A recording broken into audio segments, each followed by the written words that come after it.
Hello everyone, তো আজকে একটা আনবক্সিং ভিডিও নিয়ে চলে এসেছি দুর্গাপুজোর most most viral sari, Fendi sari. তো সেই শাড়ি আমিও একটা অর্ডার করেছিলাম মিশো থেকে, আর সেই শাড়িটা কেমন এসেছে সেটাই তোমাদের সাথে শেয়ার করব।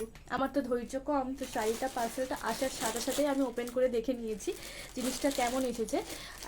এখন তোমাদের সাথে শেয়ার করব, চলো তোমরাও দেখো যে শাড়িটা কেমন এসেছে। এটা অর্ডার করেছিলাম পার্পল কালার, কেমন এসেছে। এই হচ্ছে সেই ফেন্ডি শাড়ি, যেটা আমার এই কালারটা ভীষণ ভালো লেগেছিল। কালারটা কতটা বুঝতে পারছো জানি না, কিন্তু আমার ভীষণ ভালো লেগেছে, মানে যেমনটা ছবিতে দেখেছিলাম ঠিক তেমনটাই এসেছে। কতটা হালকা সফট লাইট ওয়েটের ওপর আছে, ভীষণ সুন্দর। আর পাড়টা তো ছবিতে যেমন দেখেছিলাম তেমনই, দেখো। তোমরা কারা কারা এই শাড়ি নিয়েছো সেটা কিন্তু অবশ্যই কমেন্ট করে বলো। এ কিন্তু ব্লাউজ পিসও আছে, আর পুরো পাড়টা এরকম কাজ আমার ভীষণ পছন্দ হয়েছে, বেশ হালকার উপরেও আছে। তোমাদের এই শাড়িটা কেমন লেগেছে সেটাও কিন্তু কমেন্ট করে জানিও। তো এটাই হচ্ছে আজকের আনবক্সিং ভিডিও।